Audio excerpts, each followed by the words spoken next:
Hello. നിങ്ങൾക്ക് എത്ര ലക്ഷം വായ്പ വേണോ? ആദ്യം പ്രമാണം കൊണ്ടുപോവാ, എന്നിട്ട് കായും മേടിച്ചുകൊണ്ട് പോയിക്കോ. അതൊക്കെ പിന്നെ പറയാം, പലിശയൊക്കെ എത്രയെന്ന് പിന്നെ പറയാം. കേട്ടോ, ശരി ശരി. ലോണും കിട്ടണം, പിന്നെ പലിശ എത്തുന്നതും കൂടി അവർക്ക് ആദ്യം അറിയണം. എന്താ ചെയ്യണം ഇപ്പം ഇതിന്?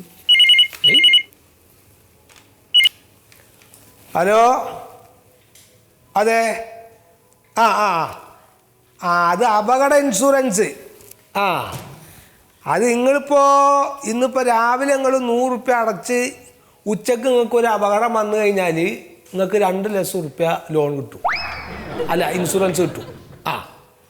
അത് നിങ്ങൾ 200 റുപ്യ അടച്ചാൽ നിങ്ങൾക്ക് 4 ലക്ഷം കിട്ടും. ഭയങ്കര ലാഭമല്ലേ? അപ്പം നിങ്ങൾ പതുക്കെ വന്ന് ആ ഫോമൊക്കെ പൂരിപ്പിച്ച് ആ കാശും അടച്ചിട്ട് പിന്നെ സ്പീഡിൽ വണ്ടി എടുത്ത് പോയിക്കോ. അത് ഞങ്ങളുടെ പുതിയ സ്കീമാണ്.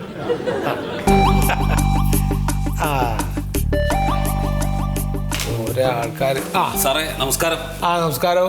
എന്തേ സാറേ, ഞാൻ 2 ലക്ഷം രൂപ ഇവിടുന്ന് ലോൺ എടുത്തിട്ട് 2 പശുവിനെ വാങ്ങിച്ചു. 2 ലക്ഷം റുപ്യ ലോൺ എടുത്തിട്ട് 2 പശു? അപ്പോൾ 1 ലക്ഷോ ഒരു പശുവിന്? എന്ത് പശു അത്? ഒരു 10-15 ദിവസം നേരം കറക്കാൻ പറ്റുമായിരിക്കും ഒരു ദിവസം. അങ്ങനെയല്ല സാർ, 2 ലക്ഷം രൂപ കൊണ്ട് ഇയാൾ തൊഴുത്തും പണിതിരുന്നു. അപ്പം ഇനിയിപ്പോൾ എത്ര കായി വായ്പ വേണോ? 5 ലക്ഷം വരെ കൊടുക്കുന്നുണ്ട്. 2 സാലറി സർട്ടിഫിക്കറ്റ് കൊണ്ട് കൊണ്ടുവന്ന 3 ദിവസം കൊണ്ട് ഞാൻ ലോൺ പാസ്സാക്കി തരാം. അയ്യോ അതല്ല സാറേ. സാറേ ലോൺ വേണ്ട സാറേ, ലോൺ വേണ്ട. വേണ്ടേ? വേണ്ട വേണ്ട. അപ്പൊ ലോണിന്റെ കാലാവധി നീട്ടി തരാൻ വേണ്ടിയിട്ടാണ്. നിങ്ങൾ എത്ര ലക്ഷം രൂപ ലോൺ എടുത്ത് എത്ര പലിശ അടച്ച് ഇനിയിപ്പോ ഈ ലോൺ നീട്ടി ചോദിക്കണതിന്റെ, ഈ കാലാവധി നീട്ടി ചോദിക്കണതിന്റെ കാരണം എന്താണ് എന്നുള്ള വിവരങ്ങളൊക്കെ എഴുതിയിട്ടുള്ള ഒരു അപേക്ഷങ്ങൾ ഇതാ. അല്ല സാർ, അത് പറയട്ടെ. നിങ്ങൾക്കിപ്പോൾ ഈ 8 വർഷം വരെ ഇത് വേണമെങ്കിൽ നീട്ടി തരാൻ പറ്റും. ഇപ്പം 3 വർഷം എന്ന് പറഞ്ഞിട്ട് എഴുതി കഴിഞ്ഞാൽ പിന്നീട് ഇത് 8 വർഷം എന്ന് പറഞ്ഞിട്ട് നീട്ടാൻ പറ്റില്ല സാറേ. അത് ഇയാൾക്ക് ലോൺ അനുവദിച്ചിട്ട് 2 മാസം കഴിഞ്ഞപ്പോഴേ ഇതിന്റെ പലിശ അടവ് തുടങ്ങി. അത് ഇടയ്ക്ക് വെച്ചിട്ട് ഒന്നും മുടങ്ങിപ്പോയി. മുടങ്ങുമ്പോൾ ഇവിടുന്ന് നോട്ടീസ് വരും സാറേ. നോട്ടീസ് വരുന്ന ദിവസം ഇയാൾ എന്നെ വീട്ടിൽ വന്നിട്ട് ഒരുപാട് ചീത്ത വിളിക്കും. അന്ന് പശു കാടി പോലും കുടിക്കൂല. ആരപ്പോ ഈ കാടിയൊക്കെ കുടിക്കുന്നത്? അങ്ങനെയാണ് വിളിക്കുന്നത്, അങ്ങനെ ചീത്ത വിളിക്കും. അത് സാറേ, ഇയാൾ എങ്ങാണ്ടെന്നൊക്കെ ഉള്ളു നുറുമ്പിട്ട് കുറച്ച് പൈസ ഒക്കെ ഉണ്ടാകുന്നിട്ട് ബാങ്കിൽ കൊണ്ടുവന്ന് അടച്ചു. അപ്പൊ അതിനുശേഷം കുറച്ച് ദിവസം വലിയ പ്രശ്നമൊന്നും ഉണ്ടായിരുന്നില്ല. അത് കഴിഞ്ഞപ്പോ പിന്നെയും നോട്ടീസ് വന്നിരിക്കണം. നോട്ടീസ് ഇവിടെ ഇഷ്ടം പോലെ അടിച്ചു വെച്ചേക്കല്ലേ, അതിങ്ങനെ ഒഴിവുള്ളപ്പോ കായപ്പോ. പിന്നെ അന്ന് നോട്ടീസ് വന്നപ്പോഴേ വീണ്ടും വന്ന് ചീത്ത വിളിച്ചിട്ടുണ്ടാവും. എങ്ങനെ ചീത്ത വിളിക്കായിരിക്കും? അല്ല, പിന്നെ അന്ന് നോട്ടീസ് വന്നപ്പോഴത്തേക്ക് ഞാൻ പിന്നെ എന്റെ പശുക്കിടാവിനെ കൊടുത്തിട്ടാണ് അതിന്റെ കാശൊക്കെ കൊണ്ടുവന്ന് അടച്ചത്. അത് അടയ്ക്കാതെ പിന്നെ അത് കഴിഞ്ഞ 6 മാസം ബാങ്കിലേക്ക് തിരിഞ്ഞു നോക്കിയിട്ടില്ല. മനഃപൂർവ്വം അല്ല സാറേ, ആ സമയത്ത് എൻ്റെ ഭാര്യയ്ക്ക് ഒരു മേജർ ഓപ്പറേഷൻ ഉണ്ടായിരുന്നു. അങ്ങനെ ഹോസ്പിറ്റലിൽ അഡ്മിറ്റ് ചെയ്ത്. സാറൊന്ന് ആലോചിക്കണം, ആശുപത്രി ചെലവ്, 2 പിള്ളേരെ പഠിത്തം, വയസ്സായ അച്ഛനും അമ്മയും, ഞാൻ കിടന്ന് പാടുപെടുന്നു ഇവിടെ.